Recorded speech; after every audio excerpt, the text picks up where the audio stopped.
ability, which makes reading, holding a book, or turning a page difficult or impossible. The content is copyrighted by the respective publishers. For more information, please visit us on the web at nfradioreading.org. Hello, this is Jean, and for the next hour, I'll be reading from the Sunday, July 26, 2026 issue of the front section of the New York Times on the Niagara Frontier Radio Reading Service. Even Salad Queen says nope to greens as outbreak grows, by Julie Cresswell.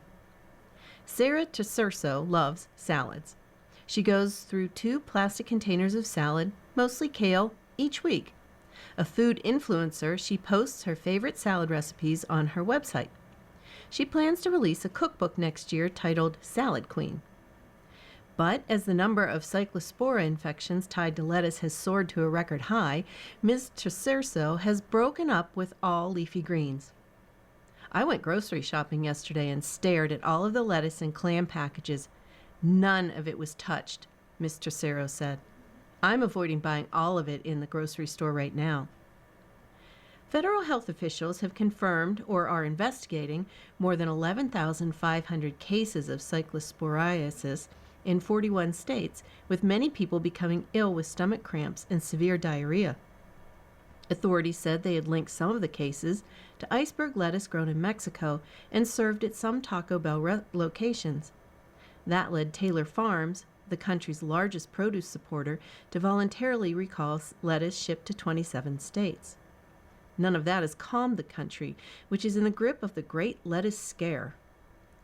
The illnesses and uncertainty have caused many consumers to leave containers of raw spinach, arugula, and romaine on many grocery store shelves and steer clear of leafy greens in restaurants. Our lettuce sales are probably off about 10 or 11%, said Stu Leonard Jr., the president and chief executive of Stu Leonard's, a grocer with locations in New York, New Jersey, and Connecticut. He said the family-owned chain did not get any lettuce from Taylor Farms, adding that all of its lettuce comes from Canada and California. We definitely can see there is a percentage of customers out there saying, "I'm not going to buy any lettuce right now, period," he said. They are listening to the news, and for them, lettuce is practically radioactive. Visitors to salad-centric restaurant chains like Sweet Green, Chopped, Chipotle, Cava, and Panera all slumped in mid-July, according to Placer.ai, which tracks foot traffic at retailers and restaurants. Since mid-July, when the Centers for Disease Control and Prevention began issuing notices of growing outbreak of cyclosporiasis, shares of Sweet Green, Chipotle, and Cava have tumbled by as much as 24%. Sweet Green, Cava, and Panera did not respond to requests for comment. Taco Bell, which was the first chain to publicly state that it had removed lettuce and some other ingredients from restaurants in Michigan this month, has been pummeled the most. Visits to its restaurants plunged nearly 31% on July 17th, compared with the day of the week average this year through July 6th, according to Placer.ai. The stock of its parent company, Yum Brands, has fallen more than 8% since mid-July. Trying to encourage its customers to return, Taco Bell posted on social media last week that it had removed all Taylor Farms lettuce from its restaurants. In a LinkedIn post, the chain's chief executive, Sean Tresvant, said that Taco Bell would continue to be transparent about what we know and what we're doing next. Other restaurant chains are also trying to reassure customers that their lettuce is safe.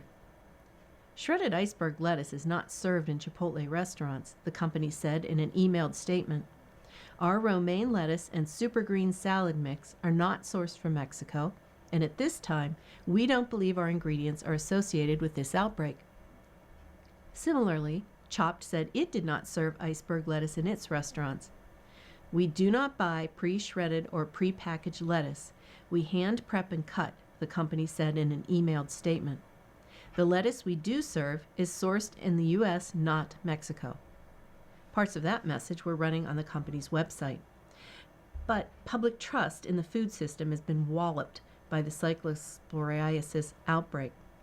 Some of that skepticism was fueled by a recall notice of some lettuce products on July 17th by Taylor Farms in 27 states. The notice did not include the full names of the grocery retailers or food distributors that ship the lettuce to the restaurants all over the country. Instead, it used codes like SY, MKTDS, and SUB, leaving consumers to play an unwanted game of find the contaminated lettuce. What are these codes? What is going on? Why is this so incoherent? Thomas Gramillion, the director of food policy at the nonprofit Consumer Federation of America, said in a recall notice. Under current Food and Drug Administration guidelines, producers are not required to publicly name distributors of recalled products. After the FDA announced on July 18th that a sample of iceberg lettuce from Taylor Farms in Mexico had tested positive for Cyclospora during targeted import surveillance, it walked that test back the next day, concluding that the result was a false positive. The FDA apologized to us, Taylor Farms wrote on a social media post, adding the FDA has not identified a single positive product test result for Cyclospora. The agency later denied having apologized to Taylor Farms. So, did that test mean that Taylor Farms is fine? Mr. Leonard asked, noting that he is telling customers to stick to leafy greens grown in greenhouses. No, said the FDA in its own social media post. To clarify, this false positive lab result does not change the basis for the FDA's ongoing outbreak investigation or the overwhelming epidemiological data supporting the current voluntary recall by Taylor Farms, the agency wrote. Dueling messages from top regulators in Mexico and the United States created more chaos. While Health Secretary Robert F. Kennedy Jr. insisted that the cyclosporiasis outbreak was under control and that the source of the outbreak has been identified, Mexico's Health Secretary David Kirschenobik said there's no evidence that the outbreak had originated in that country. Wary of the mixed messages and flip-flopping, some smaller restaurant owners aren't taking any chances. In mid-July, Lee's Crossroads Cafe in Arapahoe, Nebraska, pulled the lettuce from the salad bar.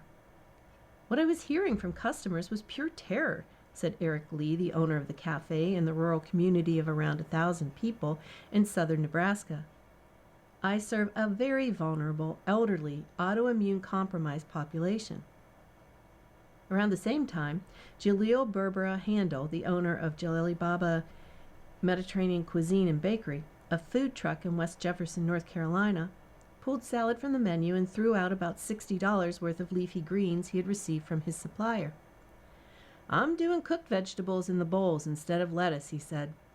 Last week, he posted on social media that mixed greens were back after he was able to source from a local farm that used hydroponics and aquaponics to grow its produce. Last week, Ms. Tessero, the food influencer, posted a salad featuring cooked beets, lentils, and radishes in her website, betterfoodguru.com. Obviously, some people are going to be freaked out about the radishes, she said. They can leave that out. She's now on the hunt for more leafy greens from local farmer markets, unwilling for now to buy any lettuce from grocery stores. I don't know where all of the lettuce is coming from. They could be coming from the same processor using the same equipment, or maybe it's coming from fields that are close to one another, Ms. Tessero said. And then there's the flip-flopping. It's not this, it's that. The whole situation's not great for trust. As for eating out at restaurants, Ms. Tessero said she's changing what she eats. I went out to dinner with my mother to a restaurant where my normal go-to order would have been a salad with a veggie patty on top, Ms. Tessero said. Instead, I ate some French fries. Thousands flee as fires sweep Western Europe, by Claire Moses and Carlos Barragon. Fast-moving wildfires in Spain and France forced nearly 300,000 people to either evacuate or to shelter at home as of Saturday, as blazes moved closer to the major cities of Madrid and Bordeaux. In France, the authorities ordered the evacuation of about 200,000 people from the Gironde and Landes areas in the country's southwest, where the fires have burned through more than 80,000 acres. In Spain, more than 80,000 people near Madrid were evacuated or ordered to remain indoors.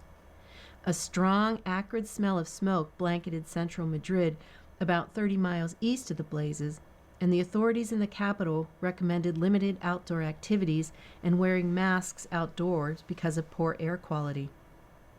Officials evacuated Cencerritos, a town west of Madrid where they had established a command center and where Prime Minister Pedro Sanchez had given a news conference hours earlier. Madrid's regional president, Isabel Díaz Ayuso, warned that the situation could worsen after several fires merged into a single blaze, creating unusual atmospheric conditions that were altering the weather. The heat from the large wildfires can alter the winds around them and even lead to thunderstorms. It is an unprecedented situation. It's unlike anything we have seen before, Ms. Ayuso said at the news conference on Saturday. Blazes are part of a wave of wildfires this summer across Europe. Since late May, repeated heat waves have parched forests and vegetation. Last month was the hottest June on record in Western Europe, according to Copernicus, a European Union monitoring agency. Although it is difficult to connect a specific heat wave or fire to global warming, experts agree that human-caused climate change is behind higher temperatures that have made more wildfires more destructive. France's Interior Minister, Laurent Nunez, said after a crisis meeting in Paris that the Gironde area, the fire was less intense last night than we had feared, allowing firefighters to tackle the blaze more directly. But he added that the authorities were being careful and that unfavorable winds were expected to pick up later in the afternoon. The Gironde fire is less than 20 miles from Bordeaux and is moving in the city's direction, the French authorities said, prompting precautionary evacuations in its western suburbs. Thomas Cazenave, Bordeaux's mayor, told reporters on Saturday that there were no plans to evacuate the city itself, but added that it was prepared to deal with any possibility. Around 800,000 people live in Bordeaux and its surrounding area, a famed center for wine production with millions of visitors each year, although most of its vineyards and wineries are to the east and north of the city. On Friday, as smoke and ash lingered in the air, the French authorities ordered the evacuation of the entire Cap Ferret Peninsula, a popular Atlantic holiday destination, forcing tens of thousands of people on summer vacation to rush away by boat or car. The French government sent 1,000 troops to assist firefighters and was deploying for the first time a massive military cargo aircraft that had been adapted to disperse flame retardant. Ursula von der Leyen, the president of the European Union's executive arm, said the planes and helicopters from an EU-organized fleet had also been dispatched to Spain and France. The final leg on Sunday of the Tour de France, the country's most famous annual sporting event, was also affected, even though it will end in Paris, far away from the fires. The leg was shortened by about 25 miles so that some of its security forces could be sent to the fire-stricken areas in the spirit of national solidarity with the affected regions and populations, tour organizers and police officials said in a statement. In France, wildfires have burned over 240,000 acres this year, a historic record, Mr. Nunez said. More than 321,000 acres have been scorched in Spain, compared with an average of 247 acres per year over the past decade, according to the Prime Minister. In the town of Robledo de Chavela, in the mountains west of Madrid, Antonio Garcia was having lunch with his family on Thursday when ash began drifting from the sky. He knew there were wildfires burning nearby, but he did not expect the flames to reach town. 24 hours later, about an hour before the authorities ordered an evacuation, he was fleeing his home with a bag of essentials. There have always been wildfires here, but never like this, said Mr. Garcia, 45, who was following updates from another house in Alcalá de Henares on the other side of Madrid. For the first time, we've had to evacuate. Los Angeles sees an uptick in number of homeless, by Jill Cohen and Sean Hubler. Homelessness increased in Los Angeles over the past year, according to numbers released by the region's Homelessness Authority on Friday, setting up Mayor Karen Bass for a fresh round of criticism amid an already bruising re-election campaign. The city's homeless population increased by 3.4% from last year, based on the most recent point-in-time count, an annual January census of the region's homeless population. All told, 45,194 people in Los Angeles were counted as homeless this year, a number that includes people in shelters. The number of people sleeping outside in tents, encampments, or in vehicles increased by 7.9% from last year. It was an inopportune result for Ms. Bass, who is running for re-election against another Los Angeles Democrat, Councilwoman Nithya Raman. The mayor has hailed 2 years of declines in homelessness, a major accomplishment on a signature issue, but the latest release represented the first full year under her watch in which homelessness count rose. Among much of Los Angeles County, the numbers increased between 2025 and 2026, although more modestly. The total homeless population in the region served by the count, which includes the city of Los Angeles, along with more than 80 other smaller cities, went up by 1.2%. In a statement on Thursday, Ms. Bass blamed a variety of factors outside her purview for the reversal, citing the federal government's slashing of safety net programs that help people who are teetering on the edge of homelessness. She also said that cuts by the state and ongoing tensions between the city and the county government, which is in charge of mental health care funding, have also had setbacks. Despite these headwinds, we have reduced homelessness in Los Angeles by double digits since 2023, she said, citing the movement of tens of thousands of people into interim housing. She said another 6,000 have been moved indoors through her signature Inside Safe program, which aims to remove some of the city's most persistent encampments. The increase was first reported by Fox 11. You're listening to a reading of articles and features from the front section of the New York Times on Niagara Frontier Radio Reading Service. Dr. Margaret Kussel, director of the Benoff Homelessness and Housing Initiative in the University of California, San Francisco, said that regardless of Ms. Bass's performance, she would have been surprised if this year's numbers did not reflect the significant obstacles local leaders faced over the past year. There's no question that the 2026 count reflects what happened in 2025, she said. And there's no doubt that 2025 was a really hard year, in particular for Los Angeles. Although only one of the 2 wildfires that devastated Los Angeles region last year happened in the city limits, Dr. Kushel noted that the displacement of people from thousands of homes had sent them looking for housing in an already overstretched market. And she said that homeless service providers across the country have been racing to replace or do without federal funding that has been suddenly pulled. She's concerned about the effects of federal rule changes related to who qualifies for Medicaid and who can get food stamps dollars in the next couple of years, she said. I see some things that really worry me out of California's control, and certainly out of any local government's control, Dr. Kushel said. It's going to create a story of a failed California, even when it's predictable and it's not our doing. In the longer term, she hopes that statewide efforts to make it easier to build housing will begin to pay off. Still, homelessness remains a top issue in the Los Angeles mayor's race. Ms. Bass, who was first elected on promises to aggressively and humanely move people off the streets, has emphasized past results as evidence that her administration's approach has been working after roughly a decade in which it seemed a problem was intractable. Even after the 2 years of decreases, more than 72,000 people remain homeless in the county, a metropolis home to some 10 million people. Ms. Rahman, who has promoted her office's work on homelessness as a model for the rest of the city, said in a statement that the mayor's strategy had not focused enough on moving homeless people into permanent housing.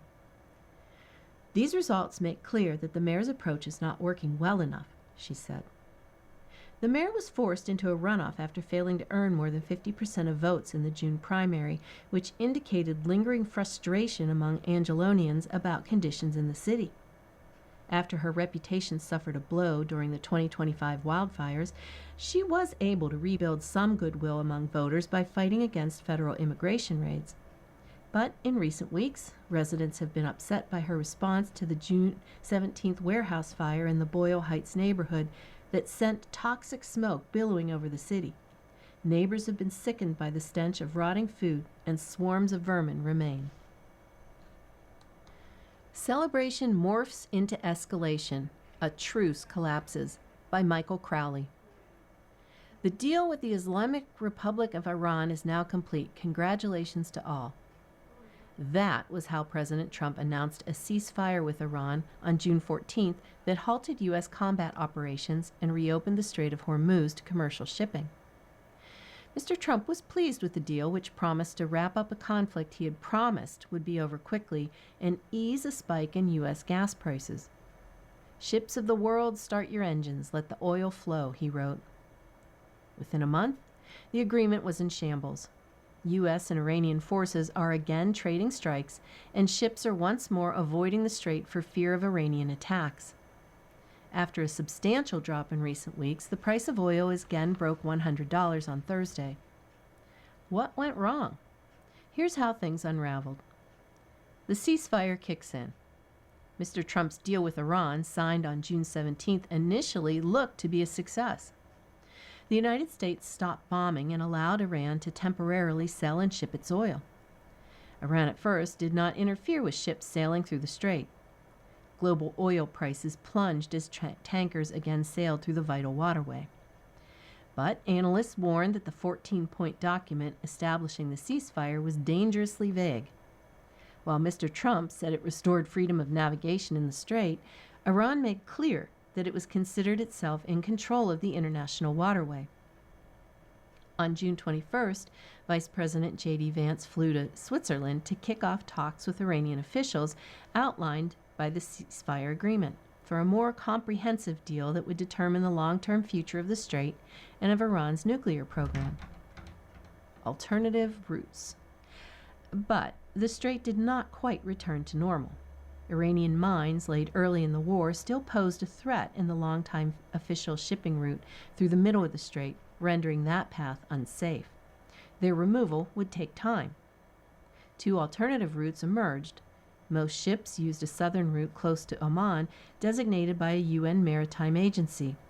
The U.S. military provided guidance and some air support to protect ships from Iranian mines and potential attacks. But Iran insisted that ships use a northern route along its coast that it had established before the ceasefire.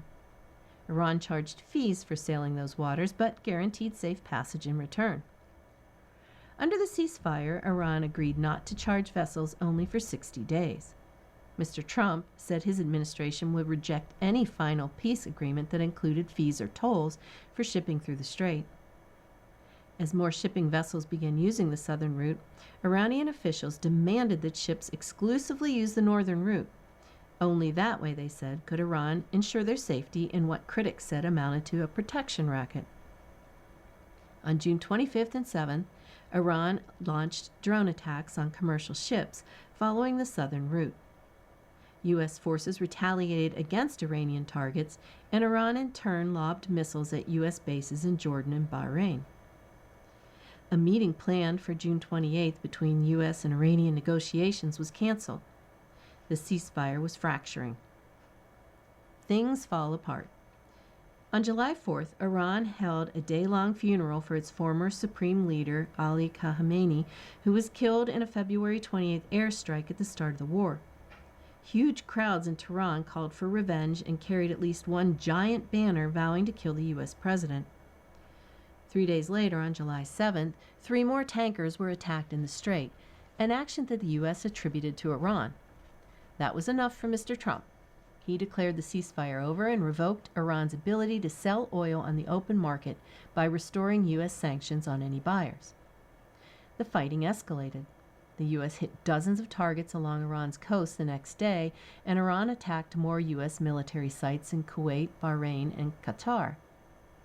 Mr. Trump formally notified Congress on July 10th that the war with Iran had resumed, but he also wrote on social media that he had agreed to an Iranian request to continue negotiations.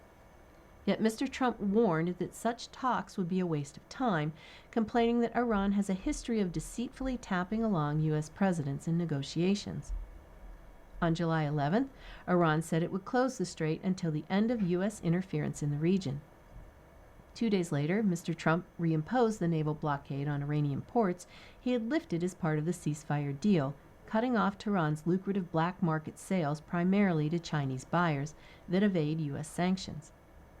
With most ships again avoiding the strait, the conflict was back to its status before the ceasefire. Officials in Trump administration said that Iran, deprived of oil revenue, could hold out only for so long against U.S. demands to open the strait and surrender most or all of its nuclear program. But Iran, at a minimum, bought itself more time by selling as much as $6 billion worth of oil during the brief truce, according to the hawkish think tank United Against Nuclear Iran. More strikes, more U.S. casualties. By mid-July, the two sides were exchanging strikes on a daily basis. Iranian attacks on U.S. missile defense facilities in Jordan killed 3 American service members on July 17th and 18th. Another American was killed in northern Iraq while disposing of a downed Iranian attack drone. At a ceremony on Wednesday for the return of the soldiers' remains, Mr. Trump sought to remind Americans why he had gone to war against Iran. All of them said very strongly, "We cannot let Iran have a nuclear weapon," Mr. Trump said, referring to the soldiers. He did not say how he might have known their views. Mr. Trump has also provided other rationales for the conflict. Fatalities raised the war's U.S. death toll to 18. More than 1,700 Iranian civilians have been killed in the war, according to estimates. U.S. forces have struck Iran every day for nearly 2 weeks. Mr. Trump threatened to respond to more attacks on ships in the strait by striking bridges and power plants in Iran, a potential war crime if the targets have no military functions. Regional mediators, including Qatar and Pakistan, have been trying to secure a new ceasefire, but at the moment, the conflict appears to be further escalating. Mr. Trump raised the stakes this past week by saying the U.S. would soon attack Pickaxe Mountain, a large underground facility that experts fear Iran could use to reconstitute its nuclear program. But Mr. Trump is confronting a new threat. Houthi militants in Yemen with close ties to Iran claimed this past week that they attacked 2 Saudi tankers in the Red Sea and have threatened more such attacks in support of their Iranian allies. Mr. Trump said he would respond to those attacks with major military punishment. Jackson, a progressive, is the pick to replace Platner in the Maine Senate race by Reed J. Epstein. Maine Democrats chose Troy Jackson, a progressive former state legislator, to replace Graham Platner as their Senate candidate at the convention on Saturday that followed weeks of internal turmoil in a key battleground state. Mr. Jackson's victory, a vote of 566 to 5, came on the first ballot of the pop-up state convention the Maine Democratic Party organized in 17 days since Mr. Platner, who faced a rape accusation he denies, dropped out of the race. In a speech to convention delegates before the vote, Mr. Jackson acknowledged the awkward moment Democrats found themselves in, replacing Mr. Platner after he had built a progressive movement before being driven out of the race. "The hope that you built never belonged to any one campaign," Mr. Jackson said. He did not mention Mr. Platner by name, nor did other speakers during the morning remarks at the convention in Bangor.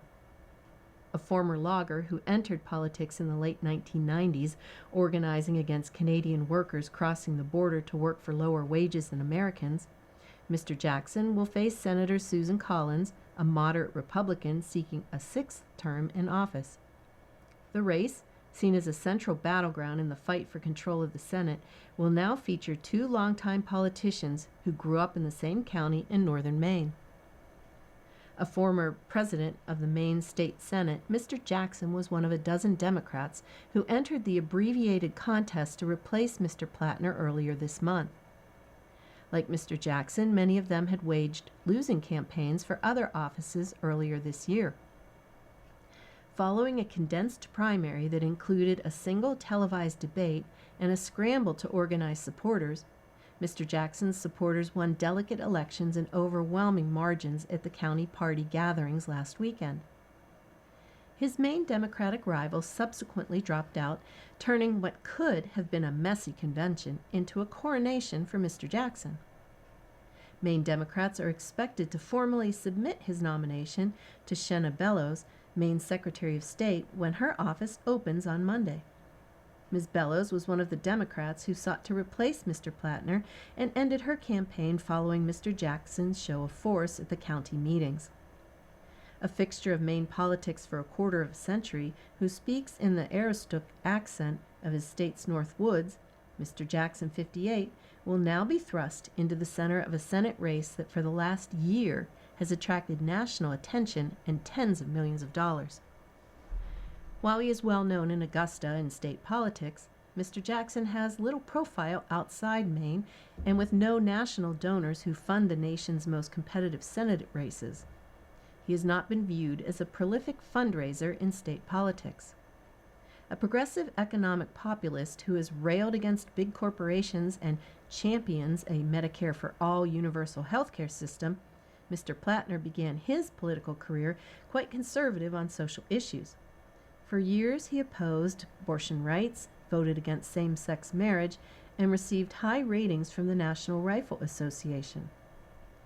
But Mr. Jackson adopted standard progressive positions as he rose in Maine politics. As the state Senate president, Mr. Jackson ushered through one of the nation's most permissive abortion laws, allowing the procedure at any point in a woman's pregnancy with a physician's consent. Some of Mr. Jackson's colleagues from his time at the lead of the state Senate, which lasted from 2018 to 2024, recall that at times he could be quick to anger. Mr. Jackson's left-leaning politics largely mirror those of Mr. Plattner, who energized Maine's Democrats through a series of town hall gatherings over the last year. The two campaigned together earlier this year as Mr. Jackson ran for governor, running on a similar progressive mantle built around ideas such as abolishing immigration and customs enforcement. Mr. Plattner, an oyster farmer who had never run for office before, faced a series of revelations about his past, including offensive online posts, a tattoo on his chest that resembled a Nazi symbol, and allegations about his treatment of women. Mr. Jackson is a veteran politician who has long been an adherent of Senator Bernie Sanders of Vermont, an independent who leads an impassioned left-wing movement. Mr. Jackson worked for Mr. Sanders' 2016 presidential campaign and had the senator's endorsement during his run for governor this year. In an interview on Monday, Mr. Jackson said Mr. Sanders, who caucuses with the Democrats, would be his first choice to be the leader of the Senate Democrats next year. Mr. Jackson said that interview he would not support Senator Chuck Schumer of New York, the minority leader, to remain in his post. Mr. Jackson also expressed reservations about receiving financial or other assistance from Mr. Schumer, who allies oversee the super PAC devoted to electing Senate Democrats. Mr. Jackson, in the days since he has become the presumptive Democratic nominee, has sought to tie Ms. Collins directly to President Trump, who has lost the state in each of his 3 campaigns. Ms. Collins, who has long portrayed herself as a moderate above the fray of mudslinging of politics elsewhere, recently dismissed Mr. Jackson as a Bernie bro, but has yet to speak about him at length.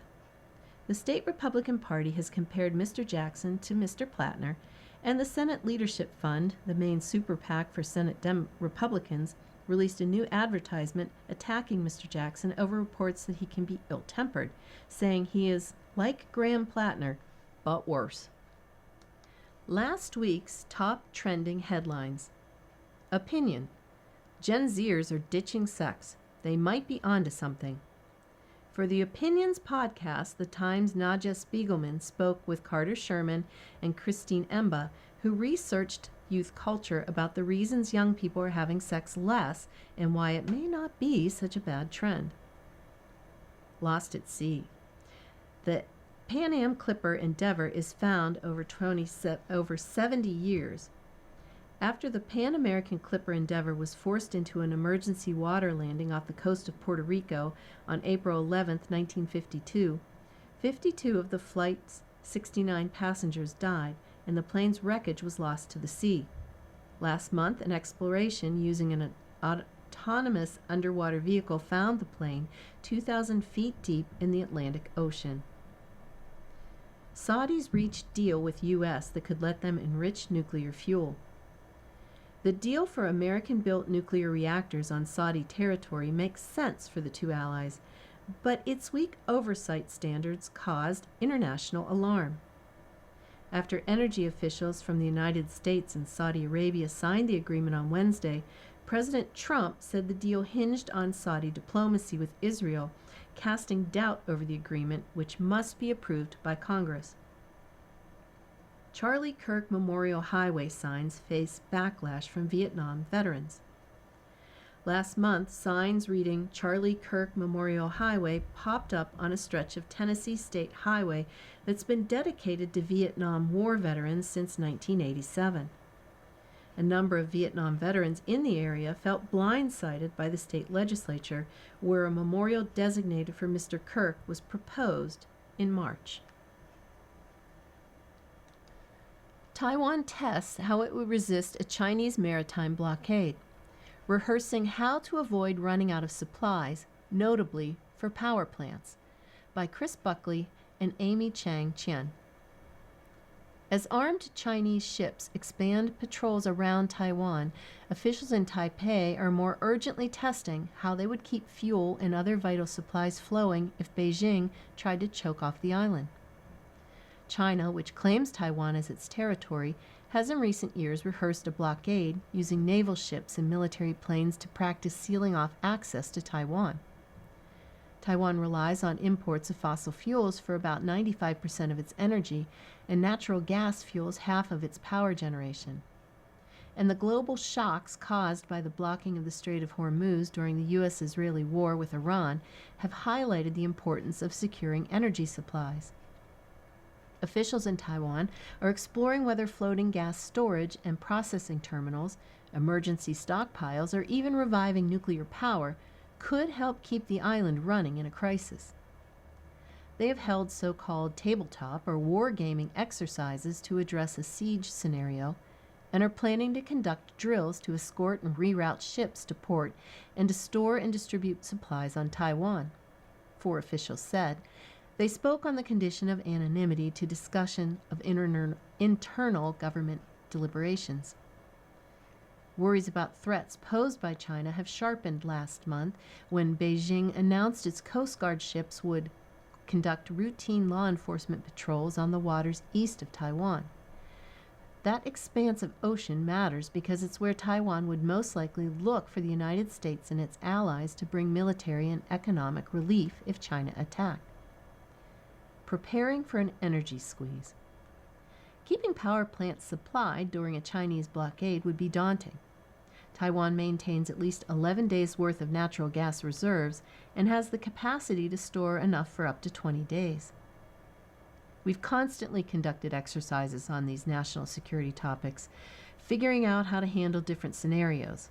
Chen Chang-hsien, a deputy director of Taiwan's Energy Administration, said in an interview, "We certainly view matters using worst-case scenarios."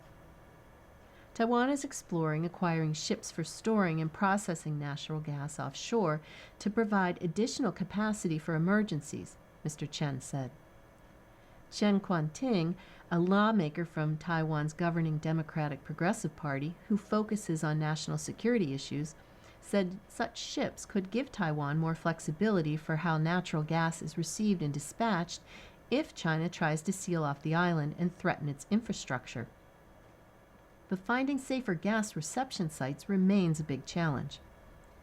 Taiwan's 3 terminals for receiving and storing liquefied natural gas are on the island's west, where they would be highly exposed to attack or harassment from China during a crisis. The east coast is forbiddingly mountainous, with relatively narrow roads and small ports with no infrastructure for taking delivery from hulking natural gas tankers or generating and distributing power for the gas. The eastern region wouldn't necessarily be the best solution, said Mr. Chen, the energy official. A floating pier on the west coast is more plausible, closer to existing power plants anyway. Taiwan's government is also weighing whether to reverse its closure of nuclear power plants, which could be one source of stable power. Craig Singleton, the China Program Senior Director at the Foundation for Defense of Democracies in Washington, said his group held a tabletop exercise about a Chinese energy siege of Taiwan last year with senior Taiwanese officials and company leaders. It was clear that Taiwan urgently needs to diversify both its energy suppliers and the means by which those supplies reach the island before a crisis, he said. China's threat to Taiwan's east.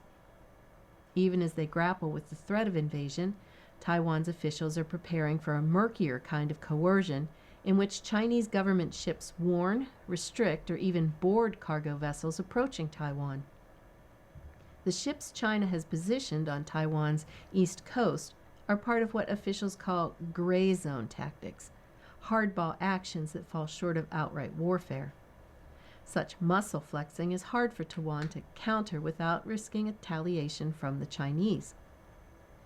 Beijing has declared its jurisdiction over the waters in that area, a claim Taiwan rejects. In an early sign of how China could use its presence to assert its claims, the Chinese government ships stationed east of Taiwan radioed 3 passing cargo ships to request information, including about crew members on board. What they did east of Taiwan was partly a very initial exercise to model a quarantine, meaning an operation to inspect and possibly turn back ships at sea, said Lai Ai-chung, the president of the Prospect Foundation, a foreign policy institute in Taipei. China's Navy regularly places about 7 or 8 naval ships around Taiwan, including off the island's east coast, according to Taiwanese security officials. But now we're also seeing more and more of Chinese Coast Guard, Mr. Lai said, noting he was speaking in personal capacity. The increased presence of the Coast Guard, a paramilitary force with large, heavily armed ships, would increase Beijing's choices to put pressure on Taiwan. During a tabletop simulation late last month, President Lai Ching-te of Taiwan and his senior officials worked through a scenario in which Beijing demanded that the cargo ships seek its approval before approaching Taiwan and sent Coast Guard ships to board, inspect, and seize vessels. In 2024, a Chinese Coast Guard patrol briefly boarded a Taiwanese ferry. Li Wen, a Taiwanese national security official who described the exercise in speech afterwards, said that it helped to pinpoint shortcomings in current response measures and heightened attention on improving conditions between agencies on issues such as ensuring energy supplies. He declined a request for the interview. The Ministry of the Interior, which helped organize the June simulation, announced this year that it was planning disaster response drills on the east coast of Taiwan in September that would test receiving international medical teams and supplies. Other exercises will most likely train officials from the ministries for the Interior, Economic Affairs, and Agriculture to work together on distributing supplies within Taiwan. Escorting of ships approaching Taiwan would fall under its Navy and Coast Guard. China is ramping up tactics short of war. The Chinese Coast Guard ships currently off Taiwan's east seem to be serving a mostly symbolic role for now. But that could change, Ryan D. Martinson, an associate professor at the U.S. Naval War College, said in emailed comments, also speaking in his personal capacity. Once the ships are out there on a consistent basis, Beijing is in a better position to take a more forceful action against Taiwan, he wrote. The 2 Coast Guard ships China sent to Taiwan's east this month weigh 3,000 and 4,000 metric tons, far larger than the Coast Guard boats Taiwan sent to shadow them. Ships from the Chinese Maritime Safety Administration, which regulates civilian shipping, also took part in the recent actions in the same area. Chinese government ships sailed near Taiwan's main island 85 times during May and June, compared with 45 times in the same period last year, the Taiwan Coast Guard has estimated. Coast Guard ships come under Chinese military command and have been increasingly integrated in military exercises near Taiwan, said Julia Familaro, a lecturer at the University of Hawaii in Manoa, who studies China's maritime operations. The pressure from Beijing could increase before and after 2028, when Taiwan holds its next presidential election, said Taiwanese officials and experts. I think these gray zone measures will definitely become more and more intense, said Jing Yuan Chao, an adjunct professor at Tamking University in Taiwan, who studies Chinese military strategy towards Taiwan. For now, they prefer nibbling away at us piece by piece, Mr. Jing said, but the nibbling lays the way for if they ever want to try to devour us. You're listening to a reading of articles and features from the front section of the New York Times on Niagara Frontier Radio Reading Service. In Venezuela, searches for loved ones in rubble included four-legged kind. De Tibese Romero and Genevieve Glatsky. As Venezuela counts its dead, clears away collapsed buildings, and begins its long recovery from last month's devastating earthquakes, another consequence of the disaster has emerged: the pets left injured, orphaned, or separated from their owners. Volunteers are reuniting cats and dogs with families who may have lost relatives, homes, nearly everything else. Others are caring for pets with missing or deceased owners, or trying to help families who have no way to care for their animals. Everyone was focusing on rescues, but there are also people who manage to escape with their pets and don't have the means to feed them, said Neves Pena, a director of an animal rescue organization, Mi Primer Rescata. In the coastal state of La Guaira, which was hardest hit by the quakes, everything is closed. Everything is destroyed, Ms. Pena said. There's nowhere to buy dog food. Her organization, based in the city of Valencia, traveled to La Guaira the day after the June 24th earthquakes to treat injured animals, distribute pet food to displaced families, and create a foster network while they searched for owners of pets. Even as people who survived the disaster are coping with the trauma of losing loved ones and having no home, surviving pets also face challenges. There's a lot of stress on animals, Ms. Pena said. Changes in weather and spaces can weaken their immune systems and bring about viral diseases. Dr. Waldemar Rosenda, a veterinarian who traveled from the western city of Barquisimeto to volunteer in a makeshift clinic at the McDonald's in La Guaira, said she had treated or performed operations on about 700 animals since the disaster, with 20 to 30 arriving every day. Some reunions between owners and their pets came after days of uncertainty. When the earthquake struck, Adilis Santana and her husband and teenage son were coming home from their food stand at Los Cocos Beach in La Guaira. Their two younger children were at home on the 8th floor of an apartment building with family's two dogs, Luna and Canela. Though the building collapsed, the two children were rescued, but the dogs were nowhere to be found. Miss Santana worried about Luna, her 5-year-old pincer Mitch, who trembled at the sound of firecrackers and never liked being outside. At home, she said, Luna was a pampered family pet who loved to sleep and cuddle, even climbing into a chair to eat at the family table. She had no idea that rescuers had pulled Luna from the rubble. While Miss Santana was spending her days in a hospital at Caracas with her son, who had a fractured leg, Luna was treated by volunteers and placed with a foster family. Miss Santana posted photographs online, hoping someone had seen Luna. Eventually, someone recognized her. Ever since Luna came into our lives, she's been like another daughter. We love her so much, and with my children, it's something else entirely. It's special, she said. Thank God, we are so happy to have her back. Canela remains missing. I have faith that at some point I will find her and get her back, Ms. Santana said. While trained rescue dogs have played a crucial role in the search effort, one family's pet in La Guaira may have also helped save a life. When a 1-year-old dog named Toby escaped from the rubble of a building, he kept evading rescuers despite being injured, instead repeatedly running back to the same spot in the debris, according to building residents. They searched there and discovered an 11-year-old boy, Kendra Garcia, trapped between the collapsed building where he had survived for 78 days, dehydrated, but bruised and alive. Toby was the Garcia family's dog. Kendra's aunt, Maria Sandoval, posted photographs of Toby on social media until he was identified. Ms. Pena, the director of Mi Primer Rescata, returned the dog herself to Mr. Sandoval. Toby was truly the one who helped save his owner, Ms. Sandoval said. He's the reason that they suspected that someone was still alive amid all that rubble. For Andrea Villasana, 24, a physiotherapist who traveled from eastern Venezuela to La Guaira with a volunteer convoy delivering donations, one frightened puppy became a rare source of relief after days surrounded by devastation. She found the dog darting through traffic and damaged buildings before other volunteers caught her. As they searched unsuccessfully for the dog's owner, residents began stopping to pet her.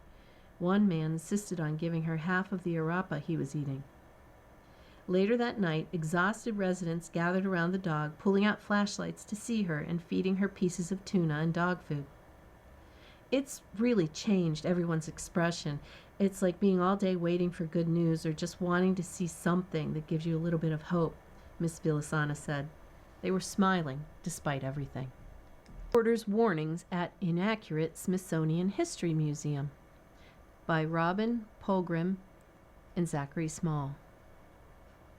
President Trump on Friday ordered warning signs and exhibits installed outside the Smithsonian National Museum of American History to alert the public that the museum does not, in his view, accurately reflect American history.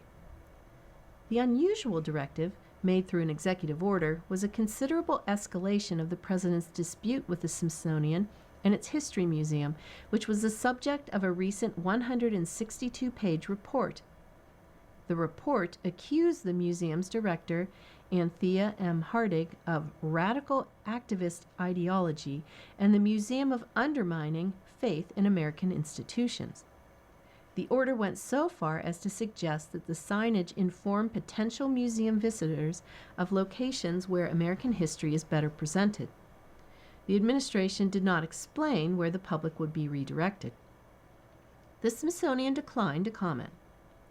Mr. Trump's order came just days after Ms. Hardig was grilled by Republican legislators in 2 congressional hearings where she was accused of teaching national self-loathing.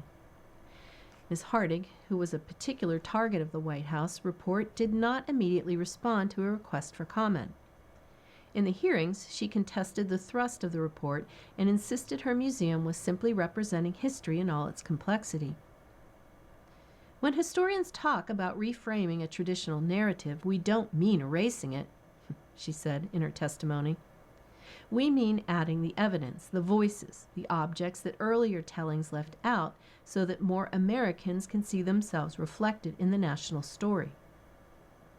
Friday's executive order also ordered several government officials to restore trust in the Smithsonian Institution and to seek its compliance with the White House findings, which asserted that the museum had become a tool of political activism and had not done enough to celebrate the achievements of the nation's founders on the country's 250th anniversary. The government officials included the Interior Secretary, the Director of the Office of Management and Budget, and the Administrator of General Services, and the Assistant to the President for Domestic Policy, the order says. The Domestic Policy Council published the White House's report on the Smithsonian. The inclusion of the Budget Office is consistent with the White House remarks in other settings that pointed to the fact that the Smithsonian is largely federally funded. Representative Melanie Stanbury, Democrat of New Mexico, was among those who objected to Mr. Trump's effort. Once again, the Trump administration is attempting to use executive authority to exercise its political will over our nation's independent cultural institutions, she said in a statement. This executive order is a clear political overreach driven by an ideological agenda to rewrite American history. Our Smithsonian institutions do not belong to the president, but to the American people, and so does our national story. Some historians have also criticized the federal government's attempts to overhaul the Smithsonian as ideologically motivated. I cannot recall a single instance where exhibits have been directly wrestled with by the upper echelons of the federal government, said Samuel J. Redman, a history professor at the University of Massachusetts Amherst, who has written extensively on the Smithsonian's history. The order by the president said the signage shall notify visitors that the museum exhibits should be renovated consistent with the findings in the report and direct visitors to locations and resources for accurate information regarding America's history. Because the museum has failed to properly honor the 56 signers of the Declaration of Independence during this 250th anniversary year of the founding of our country, the order continues, government agencies shall install temporary exhibits or signage on MPS-maintained sidewalks, walkways, and land used by the public that corrects inaccurate information presented in the museum. In Friday's order, Mr. Trump cited his March 2025 executive order, Restoring Truth and Sanity to American History, which accused the Smithsonian of undermining the remarkable achievements of the United States by casting its founding principles and historical milestones in a negative light. Last week's hearings increased the pressure on Ms. Hardig, who was questioned by lawmakers about exhibitions they said indicated a liberal bias in emphasizing the country's flaws and failing to adequately celebrate its achievements. In particular, Ms. Hardig was repeatedly taken to task for two recent shows, one of which was Entertainment Nation, including explicit sexual imagery. Another, Girlhood, It's Complicated, discussed struggles with gender identity among young women. Mike Gonzalez, a senior fellow at the Heritage Foundation, who has written critically about the Smithsonian and testified at both hearings, commended Friday's executive order for enlisting the oversight of officials like Russell T. Vought, the White House Budget Director, and Vince Haley, the Director of the White House Domestic Policy Council. Since I think the only way to correct the Smithsonian is to remove from office its entire leadership, Mr. Gonzalez said, I trust these two intellectual heavy hitters to work for that. But Mr. Redmond, the historian, said that many observers have been dismayed by the aggressiveness of the White House efforts to take control of the Smithsonian and its 21 museums. Historians are appalled, he said. The Smithsonian has been known for trying to present a consensus version of history. Democrats vote for 6 states to open 2028 primary starting in South Carolina, by Shane Goldmacher and Ashavarya Kavi.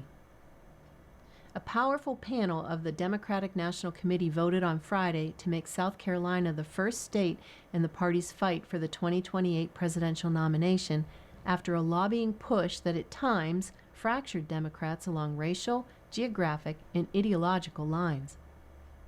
Party officials voted on Friday for 6 states to hold primaries before Super Tuesday, which would be held in early March 2028. The preliminary calendar would be as follows: South Carolina on January 22nd, Nevada on February 1st, New Hampshire on February 8th, New Mexico on February 15th, Michigan on February 22nd, and Virginia on February 29th. The fiercest fight in the 49-person Rules and Bylaws Committee of the DNC has been over which state would go first.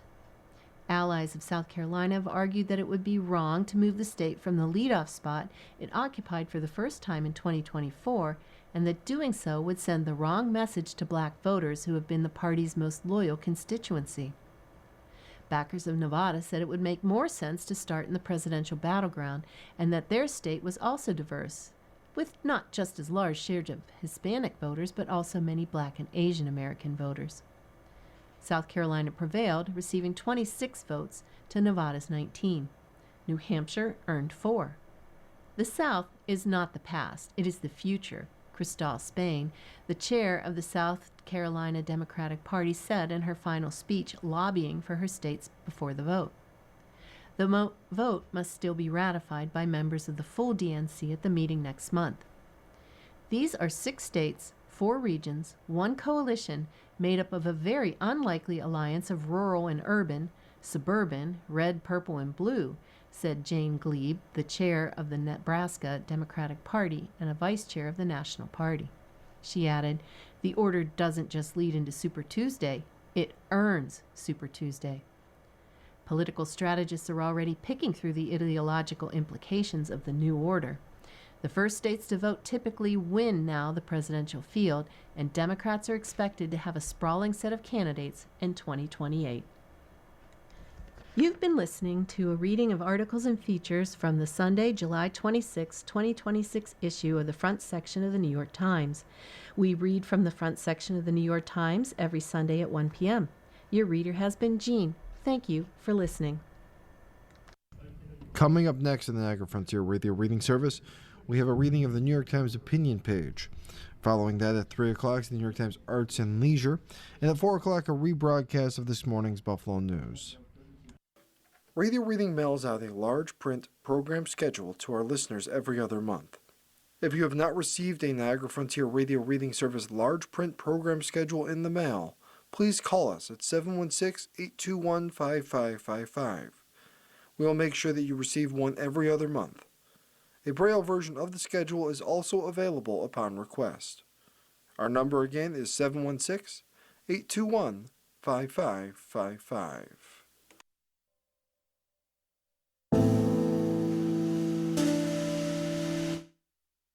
The following program is intended for listeners who are blind, have low vision, or have another print disability